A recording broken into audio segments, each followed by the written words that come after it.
안녕하세요. 슬기롭게 육아하고 싶은 마음 아영입니다.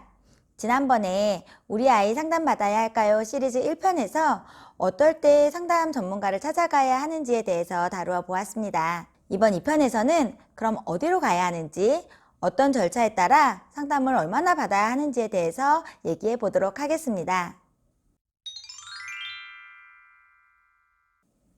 우리 아이가 어떤 부분이 걱정이 된다.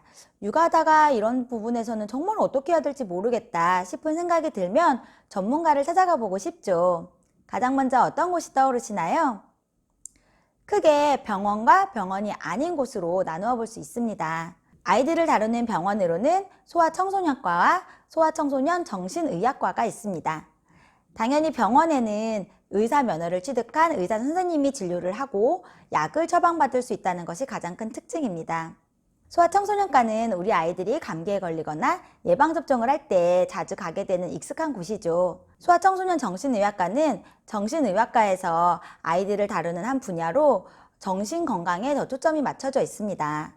그렇기 때문에 아이들의 발달이나 심리 부분이 걱정이 되거나 육아에 대해서 고민이 되실 때는 정신의학과를 찾아가는 게 맞습니다.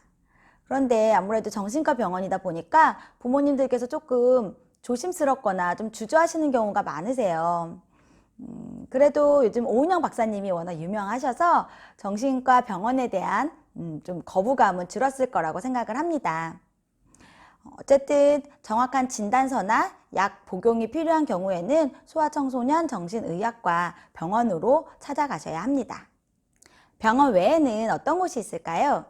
아동발달센터, 아동발달연구소, 청소년발달센터, 심리상담센터 등등 굉장히 다양하죠. 대충 이런 말들이 들어가 있으면 아이들의 발달이나 심리, 육아에 대한 도움을 받을 수 있다고 생각하시면 됩니다.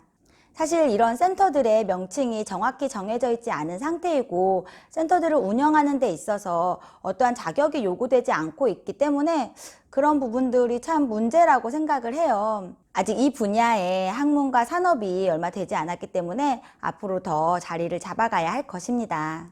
아무튼 이러한 부분들 때문에 전문가를 찾아갈 때 조금 복잡하게 느껴지실 수도 있고 전문가를 신뢰하기가 조금 어려울 수도 있겠다고 생각이 듭니다. 그래서 센터를 찾아볼 때는 그 기관장이 어떤 배경을 가지고 있는 사람인지, 그 센터에서 일하시는 분들이 어떤 이력을 가지고 있는지를 잘 살펴보셔야 합니다.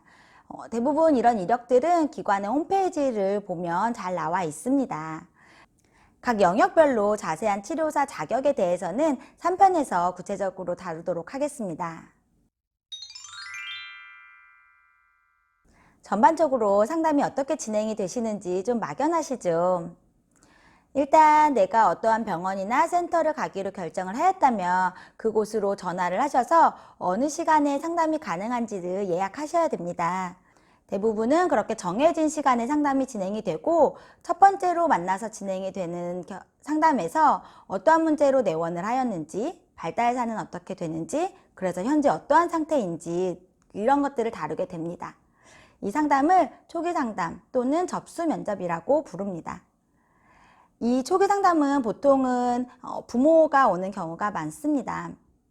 그 이후에는 이제 필요한 평가가 실시가 되는데 대부분 평가에는 아이들이 직접 오는 경우가 많기 때문에 평가 시간을 다시 예약을 하시고 평가 시간에 아이들과 함께 내원을 합니다.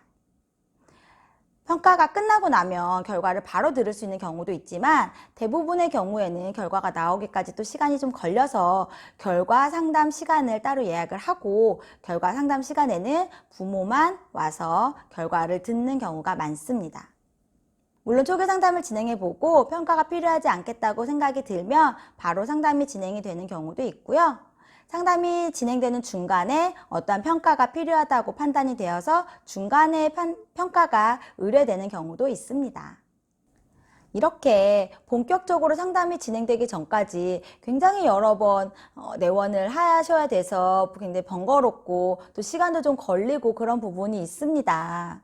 하지만 상담의 진행이 되기 전에 어떠한 문제를 가지고 있고 지금 어떠한 상태인지를 정확하게 판단하는 것이 앞으로의 방향을 올바르게 설정할 수도 있고 또 전체적인 상담 시간을 줄일 수도 있기 때문에 훨씬 더 효율적이어서 꼭 필요한 과정입니다.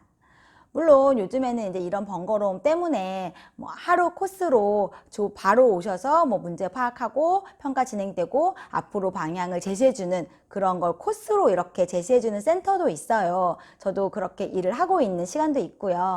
이렇게 진행이 되면 훨씬 더 빠르고 편한 부분이 있긴 하지만 어쨌든 조금 더 깊이 있게 다루진 못하는 한계는 분명히 있을 수밖에 없거든요.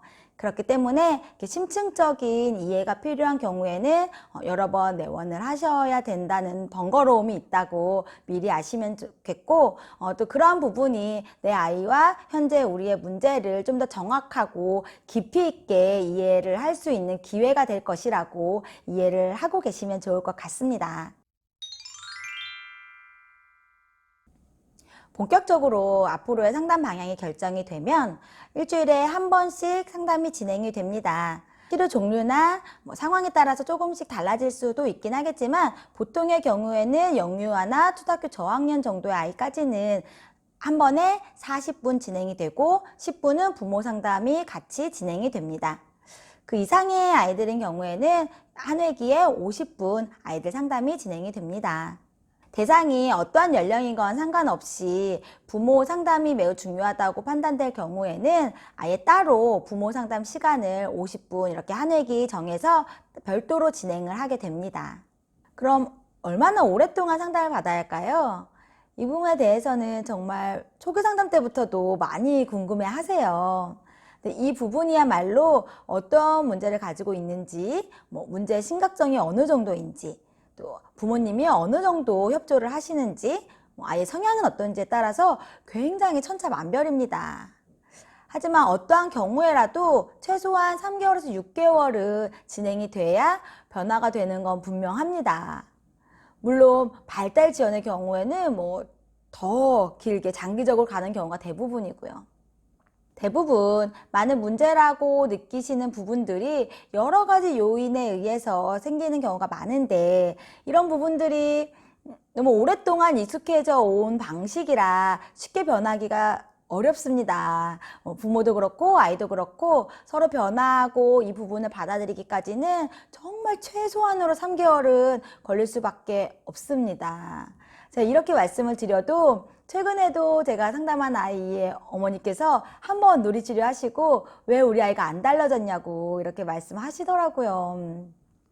그 마음이 오죽하시겠습니까? 빨리 달라졌으면 좋겠고 문제가 없어졌으면 좋겠고 걱정도 되시고 그런 마음에 충분히 이해가 되고 또 저도 정말 마법사처럼 그런 마술을 부리고 싶기도 하고 그런 약이 있다면 정말 좋겠다고 생각이 많이 들어요. 네. 하지만 그럴 수 없는 게 현실이고 정말 어떠한 전문가도 이렇게 한순간에 변화를 줄 수 있거나 아이를 변신시킬 수 있는 마법은 없다는 거 꼭 아셨으면 좋겠습니다. 저는 이러한 부분이 TV 방송 프로그램에 영향이 있다고 봅니다.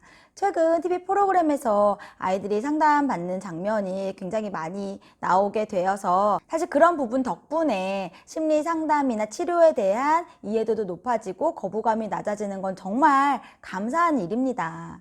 하지만 너무 방송에서 드라마틱하게 편집을 하기 때문에 많은 분들이 뭔가 환상을 가지고 계세요. TV에 보면 오은영 박사님 정말 마법사처럼 나오시죠. 네. 제가 굉장히 존경하는 분이고 개인적으로 보면 제가 우리 아이가 달라졌어요 라는 프로그램을 보고 이런 직업도 있구나 하고 진로를 결정해서 지금 이 일을 하게 되고 있는 겁니다.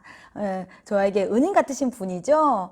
네. 정말 공부도 많이 하시고 경험도 많으시고 그분의 특출난 능력에 대해서는 더 이상 말씀 안 드려도 누구나 다 알 정도죠. 제가 이렇게까지 장황하게 말씀드리는 이유는 제 의도를 오해하지 말라고 말씀드리는 겁니다. 아무튼 이분이 정말 대단하신 분은 맞고 많은 아이들이 도움을 받은 것은 사실이지만 방송과 실제에서는 차이가 있습니다. 방송에서는 이제 카메라로 아이들 모습을 이제 쭉 찍게 되죠. 심지어 집 말고도 뭐 기관에서의 모습을 알 수도 있고 뭐 외부 활동을 할 때 아이들 특징에 대해서 모두 다 영상으로 담을 수 있습니다. 제가 알기로는 이렇게 전문가분들이 방송에 출연하시기 전에 이 영상들을 풀로 볼 수 있다고 알고 있습니다. 그래서 뭐 다양한 상황에서의 아이와 부모의 모습을 리얼하게 관찰을 하셨고 또 필요한 부분에는 평가가 녹화 전에 이루어지기도 합니다. 이런 많은 정보를 알고 이제 스튜디오에 가셔서 녹화를 하시는데 마치 방송에서는 이렇게 딱 그 즉시 뭔가를 딱딱 알아채는 것처럼 점쟁이처럼 이렇게 막 나오거나 아니면 아이가 이렇게 한 번에 바뀐 것처럼 이렇게 막 편집이 되어서 나오기 때문에 많은 분들이 굉장히 환상을 가지고 계세요. 현실에서는 사실 정해진 시간 동안에 부모의 입을 통해서 나온 그 정보로만 파악할 수가 없는 한계가 있습니다. 그렇기 때문에 평가를 의뢰하기도 하고요. 근데 평가를 이렇게 의뢰를 하면 많은 분들이 돈 벌려고 하는 거 아니야? 라고 좀 오해를 하시는 경우도 있어요. 네. 그리고 또 이렇게 찾아오셔서 한 번에 이렇게 문제를 빡 보자마자 파악하지 못하고 바로 이렇게 해결책을 주지 못하는 거에 대해서 좀 실망하시는 분들도 계시고요. 당연히 방송을 많이 보시다 보면 그럴 수밖에 없다고 생각이 듭니다. 제가 이렇게 말씀드리는 것은 어차피 전문가를 찾아와 봐야 그렇게 TV에 나오는 것처럼 변화시킬 수 없으니 가지 말아라 하는 것이 절대 아니죠. 그게 아니라 이렇게 TV 방송처럼 이렇게 드라마틱하게 한순간에 변화하는 걸 기대하는 것은 좀 과장되어 있는 부분이다라는 것을 꼭 말씀드리고 싶었어요. 현실적인 이런 상담실에서 전문가가 정해진 절차대로 상담이 진행이 되면 분명히 아이들과 부모님들이 도움이 받고 변화를 할 수 있습니다. 그런 드라마틱한 마법 같은 그런 변화는 아니더라도 분명히 서로를 이해하고 변화할 수 있는 기회가 될 수 있습니다.